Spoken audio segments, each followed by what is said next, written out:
সে আজ অনেক কালের কথা। তখন বাংলার পল্লী অঞ্চল সমৃদ্ধিশীল ছিল এবং শহর অঞ্চলের এত উন্নতি হয়নি। তখন লোকের অভাব অভিযোগ কম ছিল, কারণ জিনিসপত্র ছিল খুব সস্তা। বাঙালি চাকরির জন্য পাগল হয়ে শহরে ছুটে আসত না। গ্রামের নদী, পুকুর ও শস্য ক্ষেত গ্রামবাসীদের অন্ন বস্ত্রের সংস্থান করত। গ্রামের জমিদার ও অবস্থাপন্ন লোকেরা তখন গ্রামেই থাকতেন। পরিবার সকল একান্নবর্তী ছিল এবং পুরুষেরা কেউ কেউ রোজগারের জন্য বিদেশে গেলেও বাকি সকলে গ্রামেই থাকতেন। সেই সময় বাংলার জনসংখ্যা অনেক কম ছিল, সেজন্য জমি পতিত ও জঙ্গলাকীর্ণ ছিল।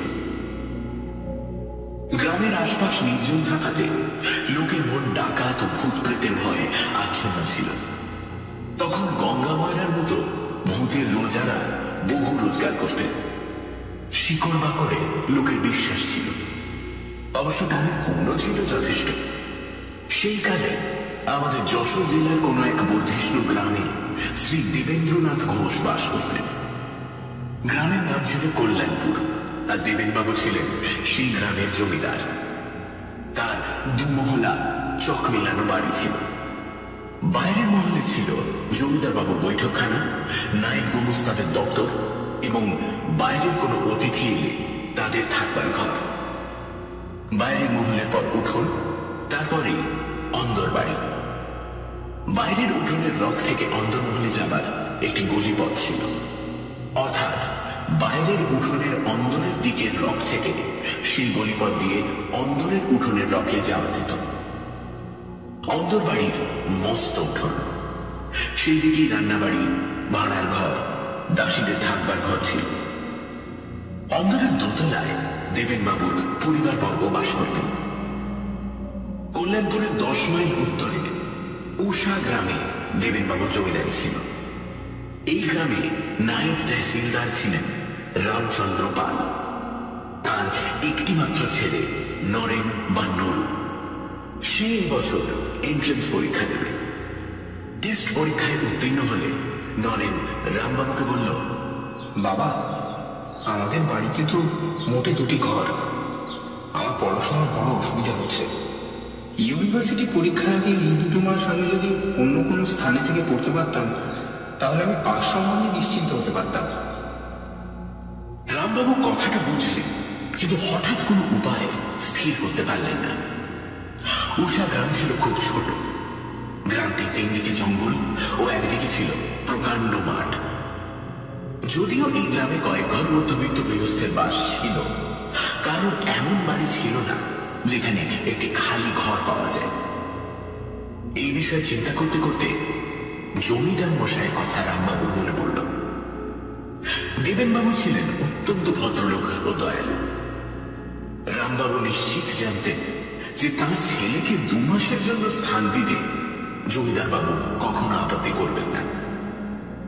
তিনি তার ছেলে নরকে বললেন, বাবা, আমি তোমার থাকবার একটা জায়গা ঠিক করেছি। আজই কল্যাণপুরে গিয়ে বাবু মশাইকে অনুরোধ করবো তিনি যেন তোমাকে পরীক্ষার অন্তত 2 মাস তাঁরই বাড়িতে রাখেন। কিন্তু বাবা, একটা কথা বলি, সেই বাড়িতে বাবু মশাইয়ের পরিবারবর্গ বাস করেন। হয়তো তারা তোমার সঙ্গে মেলামেশা করবেন, তুমি কিন্তু বাবা তাদের সঙ্গে একটু সাবধানে কথাবার্তা বলবে।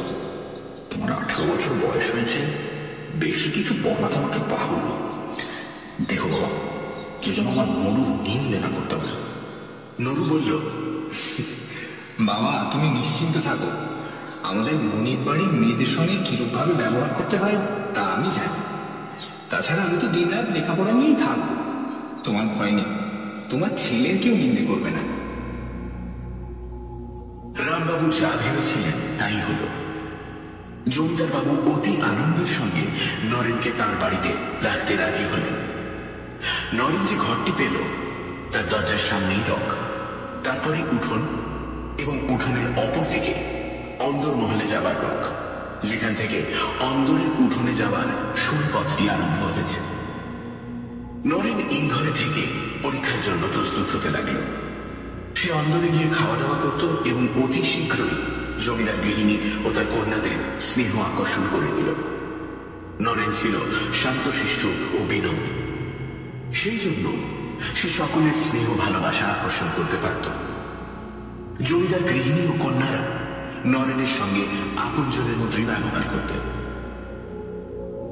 এইভাবে নরেন কল্যাণপুর জমিদার বাড়িতে অধিষ্ঠিত হল। নরেন তার লেখাপড়ার একটি প্রণালী স্থির করে দিন রাত ক ঘন্টা কি বিষয়ে পাঠ করবে তা ঠিক করে নিল। রাতে খাওয়া দাওয়ার পর সে ঘন্টা 2 লেখাপড়া করত। রাত ঠিক 12টা বাজলে লেখাপড়া বন্ধ করে তার ঘরের বাইরে রকে বসে হাত মুখ ধুত এবং ঘরে গিয়ে দরজা বন্ধ করে শুয়ে পড়ত। একদিন রাতে ঠিক 12টার সময় রকে বসে হাত মুখে জল দিয়ে নরেন যখন উঠে দাঁড়াল, উঠোনের অপর দিকে অন্দরে যাওয়ার রকের দিকে তার নজর পড়ল।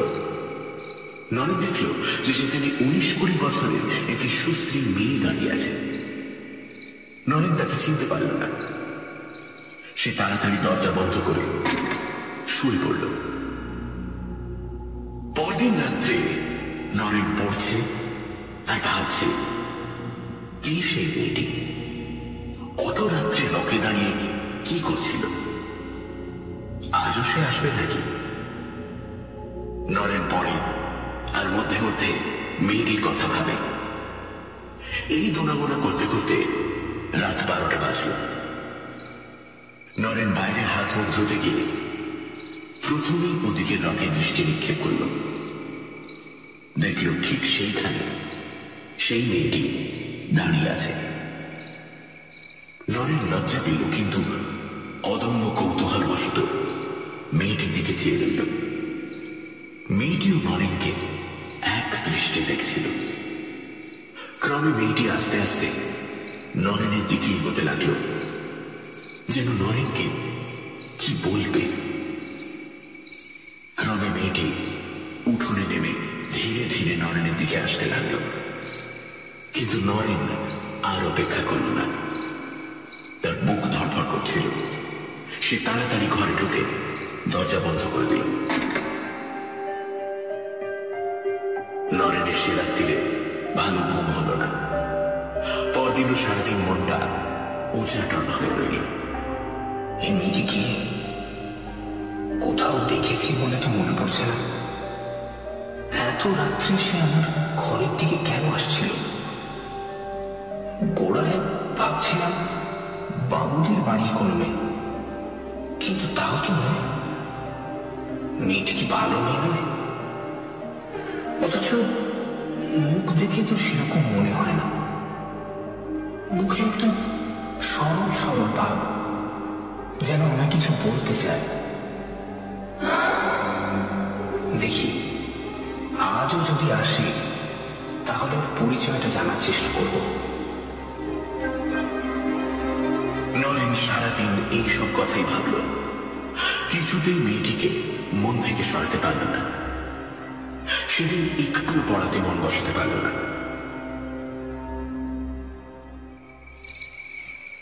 রাত 12টা।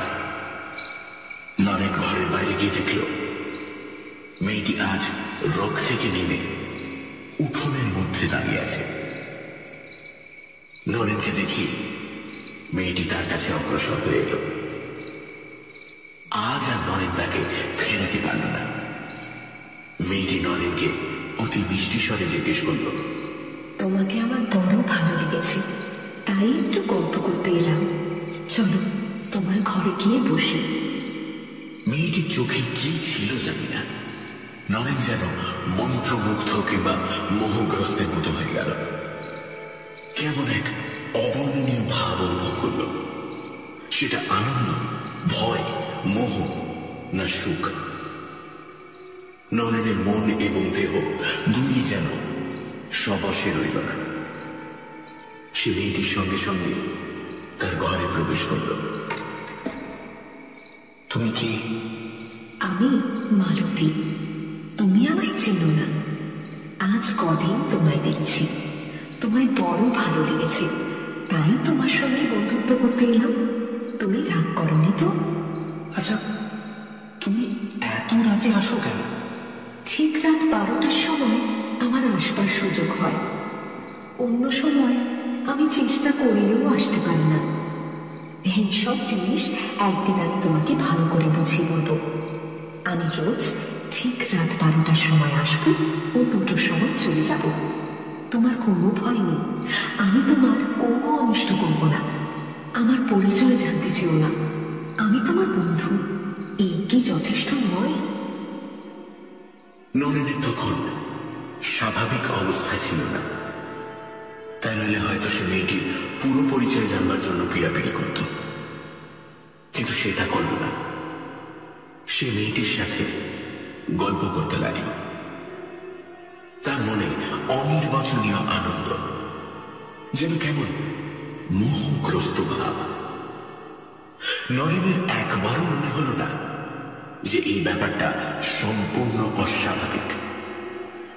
এক অপরিচিত মেয়ে ঠিক রাত 12টার সময় আসে, 1 মিনিট আগে কিংবা পরে আসতে পারে না। এর মানে কি? তার আত্মীয় স্বজন বা কোথায়? এসব কোনো কথা নরেনের মনে উদয় হল না। সে কেবল তার সঙ্গে কথাবার্তার আনন্দে ডুবে রইল। রাত 2টো বাজতেই মেয়েটি উঠে বলল, আজ যাই, কাল ঠিক 12টায় আসবো। বলে মেয়েটি ঘরের বাইরে চলে গেল। নরেন প্রায় সঙ্গে সঙ্গে বাইরে গিয়ে আর মেয়েটিকে দেখতে পেল না। সারা উঠোন খা খা করছে, আর রকে কোনো জনমনীষী নেই। পরদিন আবার ঠিক রাত 12টার সময় মালতীর আগমন হল। পড়া সেরে ঘরের বাইরে যেতেই দরজার কাছে মালতীকে সে দেখতে পেল। তারপর দুজনে ঘরের ভিতরে এসে গল্প গুজব আরম্ভ করল। এইভাবেই দিন কাটছে। নরেনের লেখাপড়া চুলো হয়ে গেছে। নরেন সর্বক্ষণ মেয়েটির কথা ভাবে, এমনই তার আকর্ষণ। সে সারাদিন উদ্গ্রীব হয়ে থাকে কখন রাত 12টা বাজবে। মেয়েটির সঙ্গ উন্মাদ কর, এবং রাত 12টা থেকে 2টো পর্যন্ত এই 2 ঘন্টা সুখের স্বপ্নের মতো কেটে যায়। কখনো কখনো নরেন ভাবে, কে এই মেয়েটি, কোথায় থাকে, কার মেয়ে, কেন সে রাত্রি 12টার সময় আসে, কেন 2টোর পরেই চলে যায়? কিছুই বুঝতে পারে না। তাকে জিজ্ঞাসা করলে মালতী কেবল হাসে, বলে, আমার পরিচয় নিয়ে কি হবে? কেন, আমাকে কি পছন্দ করো না? তুমি প্রায় জিজ্ঞাসা করো কেনই বা আমি 12টার সময় আসি ও 2টোর সময় চলে যাই। তার কারণটা আজ তোমায় বলি। রাত 12টা থেকে 2টো পর্যন্ত যে ঘর, কেবল সেই সময়টাই আমি তোমার কাছে আসতে পারি। আমার এমন ক্ষমতা নেই যে 12টার আগে আসি কিংবা 2টোর পরেও থাকি। নরেন এইসব কথা শোনে, আর তার মনে কেমন একটা সন্দেহের উদয় হয়।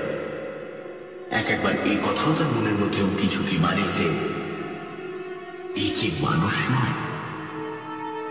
আরো একটা জিনিস সে লক্ষ্য করল, যে মালতী চলে যাওয়ার পর তার দেহ মনে একটি গভীর অবসাদ আসে। সে মরার মতো ঘুমিয়ে পড়ে ও পরদিন উঠতে অনেক বেলা হয়। সে আরো লক্ষ্য করল যে তার শরীর দিনের পর দিন শুকিয়ে যাচ্ছে। ক্রমে ক্রমে এই কথা তার মনে বদ্ধমূল হল যে মালতীর সঙ্গ তার পক্ষে মঙ্গলজনক নয়। কিন্তু কি করা যায়? কি করে এর হাত থেকে উদ্ধার পাবে? নরেন বেশ বুঝতে পেরেছে যে এটা তার পক্ষে অসম্ভব, এবং এভাবে আর দিন কতক চললে তার শরীর একেবারে ভেঙে পড়বে। নরেন উপায় ঠাউরাতে লাগলো যে কি করে মালতীর আশা বন্ধ করা যায়। সে ভাবল যে মালতী যখন বলছে যে রাত 12টা থেকে 2টো পর্যন্ত তার আসবার সময়, আমি কেন সেই সময়টা দরজা বন্ধ করে ঘরের ভেতরে শুয়ে থাকি না?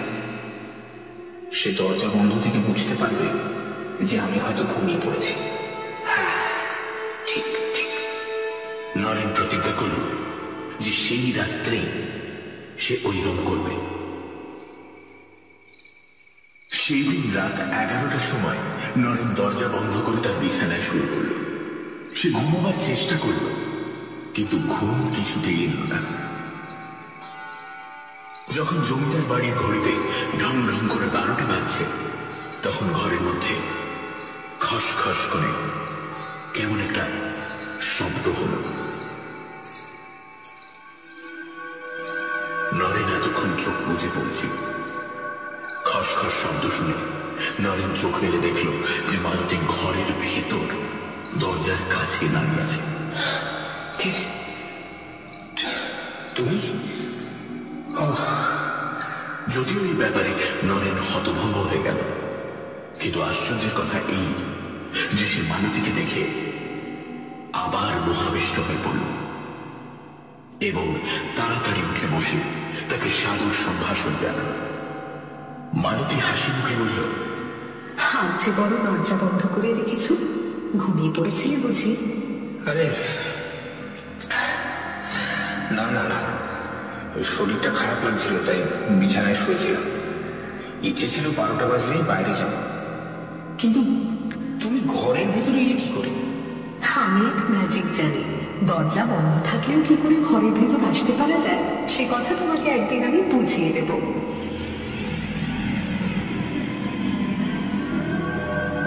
সে রাত্রে মালতী চলে গেলে নরেন এক মুহূর্ত ঘুমোতে পারল না। সে কেবলই ভাবে যে মালতী কি করে ঘরের দরজা বন্ধ থাকার সত্ত্বেও ভেতরে আসতে পারল, যেটা এতদিন তার মনে উকি ঝুঁকি মারছিল। এখন সেই ধারণা বদ্ধমূল হল। মালতী যে মানুষ নয়, কোন মৃত স্ত্রীলোক, এই ধারণা তার মনের উপর চেপে বসল। কিন্তু আত্মা তো অশরীরী, সে দেহ ধারণ করে কি করে? ক্রমে নরেনের মনে পড়ল যে মালতী বারবার বলেছে কেবল রাত 12টা থেকে 2টো পর্যন্ত সে নরেনের কাছে আসতে পারে। নরেন ভাবল হয়তো কেবল এই সময়টুকুর জন্যই সে স্থূল দেহ ধারণ করতে পারে। নরেনের এ সম্বন্ধে কোনো জ্ঞান ছিল না এবং কোনো স্থির সিদ্ধান্তে উপনীত হতে সে পারল না। তবে এটা সে স্থির বুঝল যে এইভাবে আর কিছুদিন চললে, পাশ করা দূরে থাকুক, তার প্রাণ সংশয় হবে। এর 2-4 দিনের ভেতরে নরেন কঙ্কাল সার হয়ে পড়ল। ভয় ও প্রেতসঙ্গ তার শরীর আর মনকে দগ্ধ করে দিল। দিন রাত তার খাওয়া নেই, ঘুম নেই, কেবল রাত্রে ওই 2 ঘন্টা সে ভুলে থাকে। এমনই মালতীর আকর্ষণ আর এমনই নরেনের মোহ। বাড়ির সকলে দেখল যে নরেন শুকিয়ে যাচ্ছে। একদিন গৃহিণী অনুযোগ করলেন যে সে যেন রাত জেগে বেশি পড়াশোনা না করে, তার পুষ্টিকর খাবারেরও বন্দোবস্ত করলেন, কিন্তু কোনো ফল হল না। তখন গৃহিণী একদিন জমিদার বাবুকে নরেনের শারীরিক অবস্থার কথা জানালেন। দেবেন বাবু নরেনকে ডেকে পাঠালেন ও তাকে বহু প্রশ্ন করলেন। নরেন প্রথমটা লুকোতে চেষ্টা করেছিল, কিন্তু প্রশ্ন বাণী জর্জরিত হয়ে শেষটায় নরেন সেই মেয়েটির কথা বলে ফেলল। একটি ভদ্রলোকের মেয়ে রাত্রে ঘরে আসে শুনে জমিদার বাবু চমকে উঠলেন ও বারবার সেই মেয়েটির পরিচয় জিজ্ঞাসা করলেন। নরেন বলল, আমি অনেক জিজ্ঞেস করেছি, কোনো পরিচয়ও দেয় না। তুমি তাকে ঘরে ডেকে আনো কেন? না না, আমি ডাকি না, সে আপনি আসে। তুমি ঘরের দরজা বন্ধ করে থাকো না কেন? তুমি তো বলছো যে সে রাত 12টার আগে আসতে পারে না। তুমি তার আগে দরজায় খিল দিয়ে শুয়ে পড়ো না কেন? আমি দরজা বন্ধ করে দেখেছি, দরজা বন্ধ থাকলেও সে ঘরে আসে। জমিদার বাবু অবিশ্বাসের হাসি হেসে বললেন, তুমি কি গাঁজা করে কথা বলছো? দরজা বন্ধ থাকলে সে আসবে কেমন করে? তা জানি না, বোধহয় তার কোনো অমানসিক ক্ষমতা আছে। আমি তাকে জিজ্ঞাসা করেছিলাম, সে খালি হাসে আর বলে, একদিন বুঝতে পারবে, একদিন বুঝতে পারবে। নরেনের কথা শুনে দেবেনবাবু বিস্ময়ে অভিভূত হয়ে পড়লেন। তিনি বুঝতে পারলেন না যে রহস্যটা কি। তিনি নরেনকে ভালোভাবে জানতেন যে সে সত্যবাদী ও সৎ। বিশেষ করে তার সামনে সে কখনোই মিথ্যে কথা বলবে না। তিনি নরেনকে বললেন, তুমি আমাকে এই ব্যাপারটা দেখাতে পারো? হ্যাঁ, নিশ্চয়ই পারি। আপনি রাত 12টা বাজার একটু আগে থাকতেন আমার পাশের ঘরটায় লুকিয়ে থাকবেন, তাহলে সবই দেখতে পাবেন, সবই শুনতে পাবেন।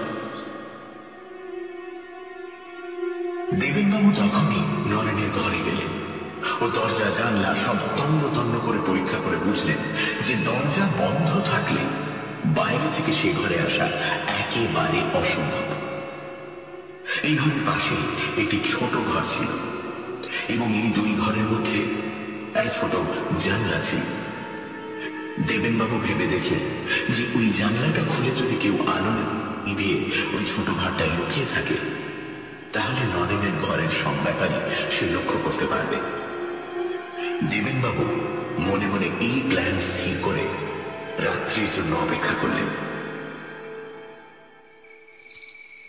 রাত 12টার কিছু আগে দেবেনবাবু সেই ছোট ঘরটায় গিয়ে ছোট জানলাটার আড়ালে লুকিয়ে রইলেন, কিন্তু নরেনের ঘরের ভেতর তীক্ষ্ণ দৃষ্টি রাখলেন। নরেন দরজা বন্ধ করে শুনে তিনি দরজাটির দিকে এক দৃষ্টি চেয়ে রইলেন, যাতে তাঁর দৃষ্টি এড়িয়ে মেয়েটি ঘরের ভেতর না আসতে পারে। দেবেনবাবু এইভাবে চেয়ে আছেন আর নরেনের ঘরে আলো জ্বলছে। ঠিক 12টার সময় তার চোখে কেমন যেন ধাঁধা লাগল। তিনি মুহূর্তের জন্য চোখ বুঝলেন। তখনই চোখ চেয়ে দেখলেন যে একটি সুন্দরী মেয়ে নরেনের ঘরের ভেতরে দরজার কাছে দাঁড়িয়ে আছে। কিসে কি হলো তিনি ব্যাপারটা কিছুতেই বুঝতে পারলেন না। তারপর মালতী ও নরেন যখন কথাবার্তা বলতে আরম্ভ করল, দেবেনবাবু চুপি সারে সে ঘর থেকে চলে গেলেন। মালতী যে প্রেতিনী সে বিষয়ে তার আর কোনো সন্দেহই রইল না।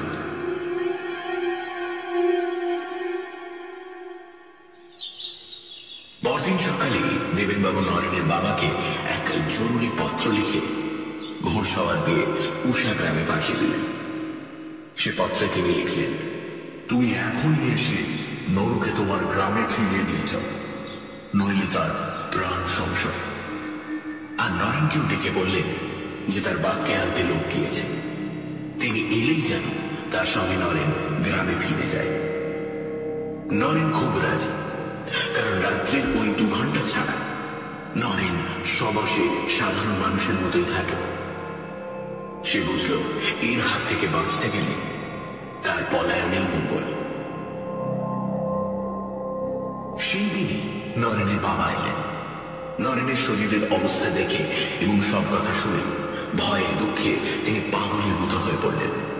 তিনি কাঁদতে কাঁদতে জমিদার বাবুকে বললেন যে তিনি সেই দিনই নরুকে নিয়ে যাচ্ছেন।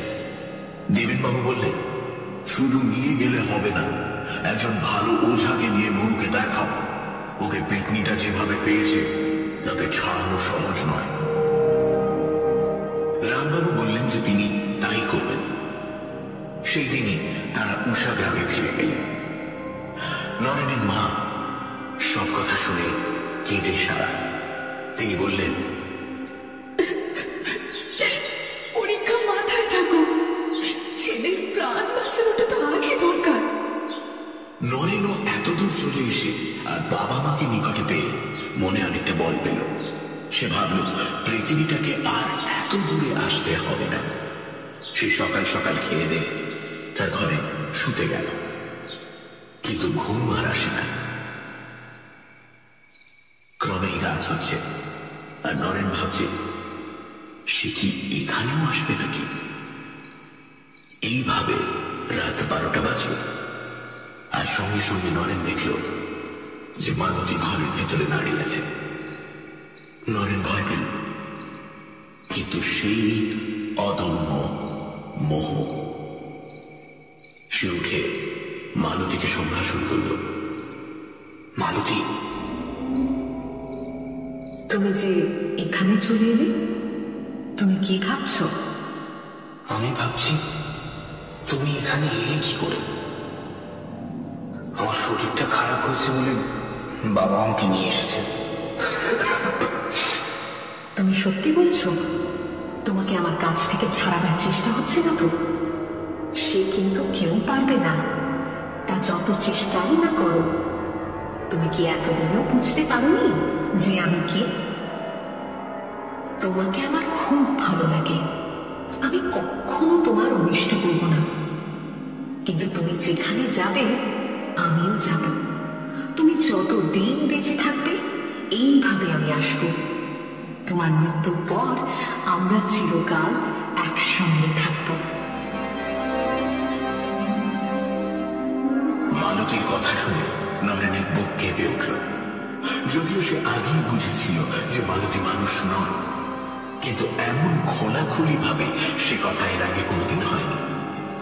যখন মালতী বলল, কেউ তোমাকে আমার কাছ থেকে ছাড়াতে পারবে না, তখন ভয়ে নরেনের সর্বাঙ্গ শিথিল হয়ে এলো।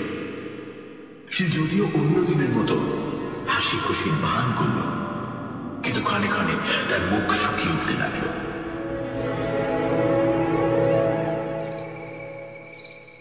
দুটোর সময় মালতী চলে গেলে নরেন পাগলের মতো ছুটে গিয়ে তার বাবা মা শোবার ঘরের দরজায় থাকতেন।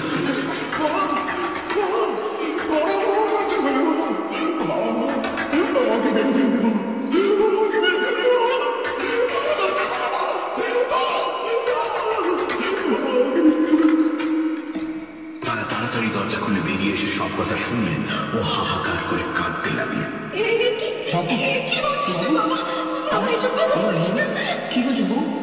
সে রাত্রে আর কেউ ঘুমোতে গেল না। পরদিন সকালেই রামবাবু প্রতিবেশীদের ডেকে এনে সব কথা বললেন। তারা বললেন যত শীঘ্র পারা যায় একজন ভালো ওঝাকে ডাকা হোক, আর যতদিন না ওঝা আসে ততদিন নরম তার বাবা মার মধ্যেখানে শোবে। একজন এই সংবাদ দিলেন যে 7 ক্রোশ দূরে একজন সত্যিকারের ভালো ওঝা থাকে, তার ভূতপ্রেত সম্বন্ধে গভীর জ্ঞান, আর সে অনেক দরকারি শিকড় বাকড়েরও সন্ধান রাখে। সেই জন্যই সেই দিনই সেই ওঝাকে আনতে লোক পাঠানো হলো, আর তাকে বলে দেওয়া হলো যাতে তার পরদিনই সে ওঝাকে নিয়ে আসে। ওঝা যা চাইবে তাকে তাই দেওয়া হবে, এই কথাও তাকে বলে দেওয়া হলো। সেদিন রাত্রে নরেন বাবা মার সঙ্গে এক ঘরে শুল। দুপাশে বাবা মা, আর নরেন শুয়েছে মাঝখানে একই বিছানায়। তিনজনেই জেগে আছে। আতঙ্কে ও দুশ্চিন্তায় কেউ ঘুমোতে পারছেন না। এইভাবে রাত 12টা বাজল। নরেন চোখ বুজে শুয়েছিল। হঠাৎ নরেন অনুভব করল কে যেন তাকে ঠেলছে। নরেন চমকে চোখ মেলে দেখল মালতী তার মাথার কাছে বসে আছে। নরেন চুপি চুপি বলল, মালতী, তুমি কি করছো? হ্যাঁ, বাবা মা জানতে পারবেন যে? মালতী, তোমার সে ভয় নেই, ওরা কিচ্ছু জানতে পারবে না। নরেন উঠে দেখল যে তার বাবা মা মরার মতো পড়ে আছে। তারা তখন পাশের ঘরে গেল। এই কথা বলাই বাহুল্য যে মালতী রামবাবু ও তার স্ত্রীকে অজ্ঞান করে রেখেছিল। পরদিন সব কথা শুনে নরেনের বাবা মা পাগলের মতো বুক চাপড়াতে লাগলেন।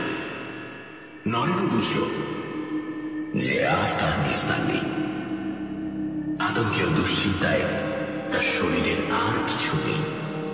দেহ কঙ্কালসার, সবসময় বুক ধড়ফড় করে, মাথা ঘোরে, বহু কষ্টে হাঁটে, এমনকি বসে থাকতেও কষ্ট হয়। সবসময় শুয়ে থাকতে ইচ্ছে করে। সে ভাবছে এই অবস্থার চেয়ে মরে যাওয়াও ভালো। গ্রামের লোকেরাও দুঃখিত। সকলের শেষ আশা সেই ওঝা, যদি সে কিছু করতে পারে। সেদিন বিকেলে ওঝার আগমন হল। সে ধীরভাবে আগাগোড়া সব কথা শুনে নরেনের শরীরের অবস্থা দেখল। ওঝা বলল যে সে একবার সমস্ত ব্যাপারটা নির্জনে ভেবে দেখবে, যে এর কোনো উপায় আছে কিনা। সে স্পষ্টই বলল যে মেয়েটা যেভাবে নরেনকে গ্রাস করে বসে আছে, তাতে তাকে ছাড়ানো খুব শক্ত। এই বলে ওঝা এক নির্জন গাছতলায় গিয়ে বসল। ঘন্টা 2 বাদে সে ফিরে এসে বলল যে একটা উপায় সে বার করেছে, কিন্তু খুব বিপজ্জনক উপায়। সে রামবাবুকে তার আত্মীয় স্বজন এবং প্রবীণ প্রতিবেশীদের ডেকে আনতে বলল। ওঝা তাদের সামনে তার কথা বলবে, এবং যদি সকলের মত হয় তাহলে নরেনের ব্যাপারে ভার নেবে। ওঝার কথা মতোই তখনই আত্মীয় স্বজন এবং প্রতিবেশীদের ডাকা হল। তারা সকলেই রামবাবুর হিতৈষী এবং নরুর মিষ্টি স্বভাবের জন্য তাকে ভালোবাসে। তারা সকলেই ওঝাকে বিশেষ অনুরোধ জানালেন, যে উপায়ই হোক নরুকে যেন এই ভীষণ বিপদ থেকে রক্ষা করা হয়। ওঝা তাদের বলল, আপনারা তো নরেনবাবুর অবস্থা দেখছেন। এইভাবে চললে 1 মাসের মধ্যে ওর মৃত্যু নিশ্চিত। কেবল একটি মাত্র উপায় আছে যাতে ওকে বাঁচানো যায়, কিন্তু সেই উপায়ের আরেকটি দিক আছে, সেটাও আপনারা ভেবে দেখুন। আমার মতলব যদি সফল হয় তাহলে চিরকালের জন্য নরেনবাবু প্রেতিনীর হাত থেকে উদ্ধার পাবেন, কিন্তু যদি অকৃতকার্য হই তাহলে এক্ষুনি ওর প্রাণ যাবে। এখন আপনাদের ভেবে দেখতে হবে যে আপনারা 1 মাসের মধ্যে নরেনবাবু নিশ্চিত মৃত্যু চান, নাকি তাকে চিরতরে বিপদ মুক্ত করতে চান। যদিও এতে আজই ওর প্রাণ যেতে পারে। আপনারা বেশ করে ভেবে আমায় জবাব দিন। রামবাবুর স্ত্রী দরজার আড়ালে বসে শুনছিলেন। তিনি কেঁদে উঠলেন, অস্ফুট স্বরে বললেন, না না বাপরে, যাতে আজই আমার ছেলের প্রাণ যেতে পারে তাতে আমি কখনোই মত দেব না। রামবাবু দ্বিধার মধ্যে পড়ে গেছেন, কিন্তু তিনি পুরুষ মানুষ। তিনি ওঝার কথাটি ভালো করে বিবেচনা করতে লাগলেন। একজন বৃদ্ধ প্রতিবেশী ওঝাকে অনুরোধ করলেন সে যাতে তার সমস্ত মতলবটা ভেঙে বলে। আমি বলবো না তো, আমি কাউকে কিছুই জানতে দেব না। আমি শুধু নরেনবাবুকে যা যা করতে হবে বুঝিয়ে দেব। তবে এ সম্বন্ধে আনুষঙ্গিক ব্যাপারও কিছু আছে, তা কিন্তু আপনাদের করে দিতে হবে। এইরূপ জীবন মরণের কথায় বাপ মার মতি স্থির করা খুব শক্ত। তারা একবার এদিকে ভাবেন, একবার ওদিকে। প্রতিবেশীরা তখন তাদের বোঝাতে লাগলেন, তোমরা কি চাও না যে নরেন সুস্থ শরীরে সুস্থ মনে স্বাভাবিকভাবে বেঁচে থাক? দিন কতকের মধ্যে ওর প্রাণ তো যাবে। এরম ভাবে দিন কত বেশি বেঁচে থেকে লাভ কি? আমাদের মত হচ্ছে ওঝার কথা মতো চলা। যখন আর কোনো উপায় নেই তখন এই উপায়ই আমাদের নিতে হবে। যদিও কথাটা তারা বুঝলেন, তবুও মা বাপের মন। রামবাবু আর তার স্ত্রী দোনামোনা করতে লাগলেন যে কাজে আজই ছেলের মৃত্যু হতে পারে কেমন করে তারা তাতে মত দেন। কিন্তু নরেনই এই সমস্যা সমাধান করে দিল। নরেন বলল যে তার বর্তমান অবস্থায় সে একদিনও বেঁচে থাকতে চায় না। সে ওঝাকে পরিষ্কার বলল, আপনি আমাকে বাঁচাতে পারেন তো ভালো, নয়তো আজই আমার জীবন শেষ করে দিন। আমি এই নরক যন্ত্রণা আর একটা দিনও সহ্য করতে পারছি না। আমি পারছি না। তোমরা কিছু করো, মানা করো। এইসব কেন বলছে আমার ছেলে? নরেনের বাবা মা কাঁদতে লাগলেন, আর আত্মীয় স্বজনরা বোঝাতে লাগলেন। শেষে সর্বসম্মতিক্রমে স্থির হল যে ওঝার উপর সম্পূর্ণ ব্যাপারটা ছেড়ে দেওয়া হোক।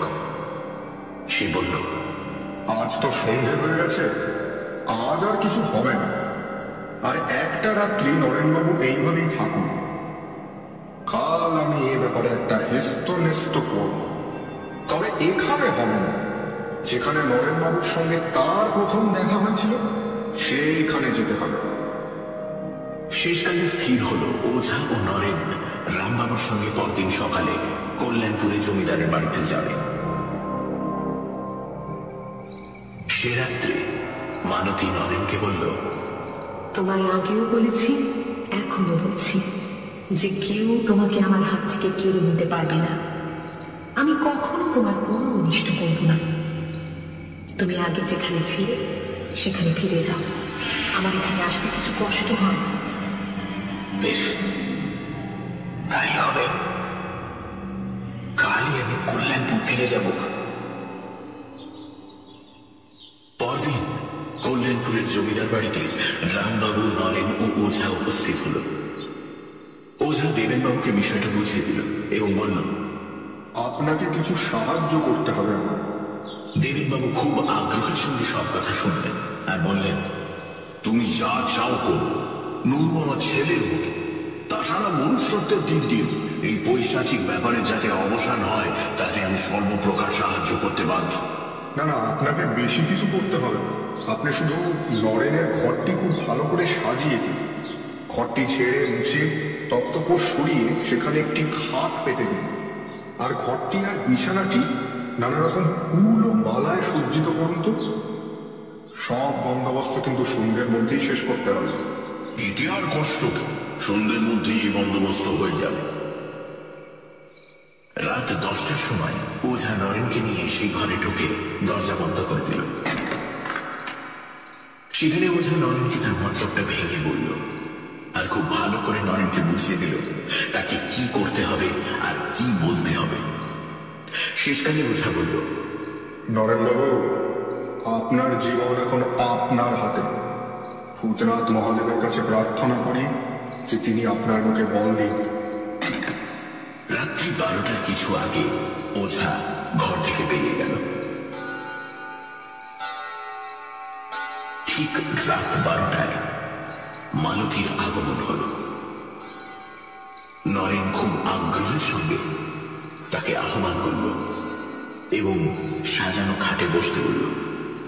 আজ একই ব্যাপার, এমন খাট, এত ফুলের মালা, এ কার জন্য? কেন? তোমার জন্য। আর তার পুরস্কারও তো পেলাম। এর আগে তো কখনো তুমি দুবার আসনি। দুবার মানে? আমি আবার কখন এলাম? সে কি, তুমি এর মধ্যে ভুলে গেলে? তুমি রাত 10:30টার সময় এলে আর বললে যে তুমি ফুল নিয়ে সাজানো ঘর দেখে আজ আগেই এসেছো। আমার সঙ্গে ফুল নিয়ে, মালা নিয়ে কত কাড়াকাড়ি করলে। এ দেখো না, বিছানাতে ছেঁড়া মালা, ছেঁড়া ফুল পড়ে রয়েছে। এই তো 15 মিনিট হলো তুমি গেছো, এর মধ্যে সব ভুলে গেলে? ভুলে গেছো না আমার সঙ্গে তামাশা করছো? হ্যাঁ? নরেনের কথা শুনতে শুনতে মালতীর হাসি মিলিয়ে গেল। মুখ হলো অসম্ভব গম্ভীর আর চোখ দিয়ে আগুন বেরোতে লাগলো। তুমি আমার সঙ্গে ছলনা করছো না তো? আমার গা ছুঁয়ে বলো তো, আমি আজ রাত্রিবেলা আগেও এসেছি কিনা? নরেন তখনই তাই করল। মালতী আর কোনো কথা না বলে এক মনে ভাবতে লাগলো। মালতীর মুখের সৌন্দর্য গেছে মিলিয়ে, মুখ রাগে কালো হয়ে গেছে আর থমথম করছে। কিছুক্ষণ পরে মালতী নরেনকে বলল যে এর আগে সে আসেনি, আর কেউ তার মতো সেজে এসেছিল। নরেন যেন কত দুঃখ আর ভয় পেয়েছে, এইভাবে বলল, মালতী, যদি তাই হয়ে থাকে তবে তুমি তার হাত থেকে আমাকে বাঁচাও। আমাকে বাঁচাও মালতী। আমার তোমাকেই ভালো লাগে আর তোমারই বন্ধুত্ব আমার চাই। যদি আর কেউ এভাবে আসে তাহলে আমি আর বাঁচব না মালতী। যে করে হোক তুমি আমাকে এই ঘোর বিপদ থেকে বাঁচাও মালতী। মালতী, আমাকে বাঁচাও মালতী। মালতী কিছুক্ষণ গভীরভাবে চিন্তা করে বলল, এর একটা উপায় আছে, কিন্তু তা কি তুমি পারবে? আমাকে সম্পূর্ণ বিশ্বাস করতে পারবে কি? কে তা তো তুমি জানো। এই গভীর রাতে আমার সঙ্গে এক জায়গায় যেতে পারো? নরেন বুঝল যে এতক্ষণে তার জীবনের সবচেয়ে সংকটময় মুহূর্ত উপস্থিত হয়েছে। তার হাত পা ঠান্ডা হয়ে গেল এবং বুকের মধ্যে কেমন করতে লাগলো। সে কষ্টে হেসে বলল, তোমার সঙ্গে যাবো তাতে ভয়টা কি? কিন্তু তুমি কি করতে চাও সেটা আমাকে বুঝিয়ে বলো। এখান থেকে 2 মাইল দূরে উত্তর দিকে যে জঙ্গলটা আছে সেখানে তোমায় নিয়ে যাব। সেখানে এক জায়গায় এক রকমের লতাকে শেষা আছে। সেই লতার শিকড় তোমাকে আনতে হবে। তা তুমি নিজেই নিয়ে এসো না। তুমি তো সব জায়গায় যেতে পারো। বাইরে কি প্রচন্ড মেঘ করেছে দেখেছ? আর তুমি তো জানো আমার হাঁটতে বেশ কষ্ট হয়। আমি যদি আনতে পারতাম তাহলে কি তোমাকে কষ্ট দিই? আমি সে লতা গাছের কাছেও যেতে পারি না। তোমাকে সে শিকড় আনতেই হবে। সেই শিকড় দিন রাত তোমার হাতে বেঁধে রাখতে হবে। ঠিক রাত 12টার সময় সেই শিকড় খুলে অন্য ঘরে তফাৎ করে রেখে আসবে। আর রাত 2টোর সময় আমি চলে গেলে আবার পড়ে থাকবে। কেউ আর তোমার কাছে আসতে পারবে না। নরেন আর কিছু বলল না এবং তারা দুজন ঘর থেকে উঠোনে নামল। ক্রমে উঠোনের বাইরে এসে গ্রামের উত্তর দিকে যেতে লাগলো। আকাশ গভীর মেঘাচ্ছন্ন, মধ্যে মধ্যে বিদ্যুৎ চমকাচ্ছে। পল্লী পথ জনহীন। নরেনের সঙ্গী কেবল মালতী। সে মানুষ নয়, নরেন জানে। শুধু তাই নয়, নরেন দুর্বল বলে মালতী তার হাতও ধরে আছে। মালতী তাকে বলল, এখন তুমি বেশি পরিশ্রম করো না। তুমি আমার কাঁধে ভর দিয়ে চলো। মনে রেখো, আসবার সময় আমি তোমার কাছে থাকতে পারবো না। তোমাকে নিচেই আসতে হবে। এইভাবে তারা দুজনে যাচ্ছে। গ্রাম্য পথ ছেড়ে তারা ধান ক্ষেতের দিকে গেল এবং সরু আলের উপর দিয়ে যেতে লাগলো। গভীর অন্ধকারের মধ্যে মধ্যে বিদ্যুতের আলোতে নরেন পথ দেখতে পাচ্ছে। অন্য সময় সম্পূর্ণ মালতীর উপর নির্ভর। ক্রমে তারা নদীর ধারে পৌঁছল। সামনেই শ্মশান, যার নাম কালা পেড়ের দেয়ার। কটি তেঁতুল গাছ দৈত্যের মতো দাঁড়িয়ে রয়েছে। নির্জন স্থান। নরেনের বুক সবলে স্পন্দিত হতে লাগল। কিন্তু ওঝার কথা তখন তার কানে বাজছে। নরেনবাবু, আপনার জীবন আপনার হাতে। ভূতনাথকে স্মরণ করবেন, কোনো ভয় নেই। এইবার জঙ্গল আরম্ভ হল। এখান থেকে আর পথ নেই। পৃথিবী যেদিকে নিয়ে যাচ্ছে মানুষ সেদিকেই যাচ্ছে। একটু পরে ডান দিকে একটা বড় অশ্বত্থ গাছ দেখা গেল। মালতী নয়নকে ছেড়ে দিয়ে বলল, ওই গাছটার উপরে আগাছার জঙ্গল আছে। সেখানে গোটা কত লতানো গাছ আছে। তারই একটা শিকড় শুদ্ধ ধরে নিয়ে এসো। তোমাকে একলাই যেতে হবে। পৃথিবীর নির্দেশ মতো নরেন অগ্রসর হয়ে গেল এবং সেখানে কয়েকটি লতানি গাছ দেখতে পেল। মূল শুদ্ধ একটি লতানি গাছ তুলে এনে নরেন পূর্বস্থানে ফিরে এল। কিন্তু মালতীকে সে স্থানে দেখতে পেল না। সে ভয়ে কম্পিত স্বরে ডাকল, মালতী, মালতী, মালতী। প্রায় 50 হাত দূর থেকে মালতী জবাব দিল, আমি এখানে আছি। এখন তো মেঘ খানিকটা কেটে গেছে এবং অল্প চাঁদের আলো ফুটেছে। আমার সাদা কাপড় তো তুমি দেখতে পাচ্ছ। আমি এগিয়ে যাচ্ছি, তুমি পেছন পেছনে এসো। নরেন দ্রুতপদে মালতীর দিকে এগিয়ে গিয়ে বলল, আগে তুমি শিকড়টা দেখো তো যে ঠিক জিনিসটা এনেছি কিনা। মালতীর সঙ্গে সঙ্গে এগিয়ে যেতে যেতে বলল, হ্যাঁ হ্যাঁ, ঠিক জিনিসই এনেছো। তুমি আমার অত কাছে এসো না। মালতী এগিয়ে যাচ্ছে আর 50 হাত পিছু পিছু নরেন আসছে। আবার সেই নদীর ধার, সেই কালা পেড়ের দেয়াল, সেই ধান ক্ষেত আর সরু আলের রাস্তা। আবছা আলোতে নরেন মালতীকে দেখতে পাচ্ছে। ক্রমে গ্রাম্য পথে এসে পৌঁছল এবং অবশেষে বাড়ি। তুমি শিকড়টা অন্য ঘরে রেখে এসো, এখনো 2টো বাজতে আধ ঘন্টা দেরি আছে। নরেনের ওঝার কথা মনে হল। পরিত্রাণের উপায় পেলে তা এক মুহূর্তের জন্য ত্যাগ করবে না। তাই নরেন মালতীকে বলল, মালতী, মালতী, আজ আমি বড় ক্লান্ত। খুনি শিকড়, তুমি আজ যাও, কাল আবার এসো। বড় ক্লান্ত। বেশ, তাই হোক। এখনই শিকড়টা হাতে বেঁধে ফেলো, কাল রাত 12টার সময় আবার খুলে দেখো।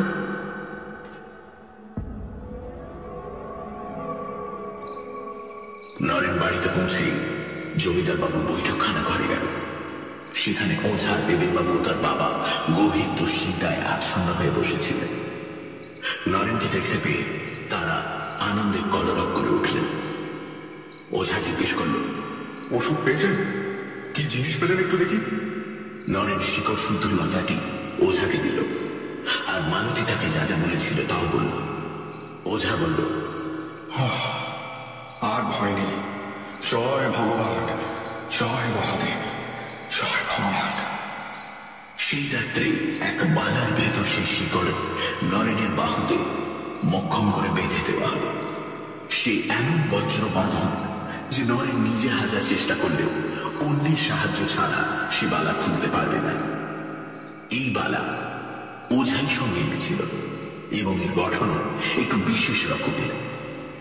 নরেনকে বালা পরিয়ে দিয়ে ওঝা বলল, এখন দিন কতক রাতে ও কিন্তু রোজ আসবে এবং অনুনয়, বিনয়, এমনকি ভয় প্রদর্শনও করতে পারে। কিন্তু আপনার কোনো ভয় নেই। এই বালাই এখন আপনার ইষ্ট কবচ। সে যাই বলুক আর যাই করুক, আপনি প্রাণান্তেও এই বালাটা খুলবেন না। ওঝা যা বলেছিল তাই হলো। নরেন পরদিন রাত্রে দরজা বন্ধ করে ঘরে শুয়েছে, আর মালতী ঘরের বাইরে থেকে শিকড়টি খুলে ফেলবার জন্য অনুনয় বিনয় করছে। নরেন, কি হলো? দরজা খুলছ না কেন? শিকড়টা খুলে রাখুন কেন? নরেন, আমার ভেতরে আসতে দাও। কি হলো? তোমার সঙ্গে তো সব কথা হয়ে গেছিল। তুমি দরজা খুলবে না তো? তুমি আমার কথা শুনবে না তো? আজ আর সে বন্ধ দরজার ভেতর দিয়ে ঘরে আসতে পারল না। নরেন মালতীর কথার কোনো জবাব দিল না। প্রথম 2-3 রাত্রি অনুনয় বিনয় ও তারপর ভয় প্রদর্শন। আমার কথা না শুনলে আমি তোমার প্রাণ দেব, কেউ তোমায় বাঁচাতে পারবে না। কিন্তু নরেন নিরুত্তর। এই উপদ্রব 8-10 দিন চলেছিল। কি ভেবেছিস ও শিকড় পরে তুই আমার থেকে দূরে চলে যাবি? আমি সেটা কোনোদিনও হতে দেব না। তুই আমাকে ফাঁকি দিবি? তুই ওই শিকড় পরে নিজেকে আমার থেকে দূরে সরিয়ে দিবি?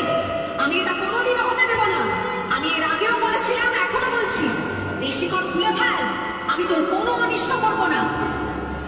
করবি না তো? ঠিক আছে, এবার তোর একদিন কি আমার একদিন। আমি তোকে প্রাণে বাঁচতে দেব না। আমি তোকে নিজে থেকে আলাদা হতে দেব না। তারপর মালতী আর আসেনি। নরেন তার বাবার সঙ্গে গ্রামে ফিরে গেল এবং মা বাবার আদরে যত্নে অতি শীঘ্রই তার পূর্ব স্বাস্থ্য ও মনের বল ফিরে পেল। নরেনের আনন্দ, মা বাবার আনন্দ, আত্মীয় স্বজনের আনন্দ, প্রতিবেশীর আনন্দ, জমিদার বাবু ও তার পরিবার বর্গের আনন্দ, আর সবচেয়ে বড় আনন্দ হল ওঝার। শুধু যে সে একটি অমূল্য জীবন রক্ষা করেছে তাই নয়, সকলের কৃতজ্ঞতা ভাজনও হয়েছে। শুধু তাই নয়, জমিদার বাবু তার কোঁচর টাকায় ভরে দিয়েছিলেন।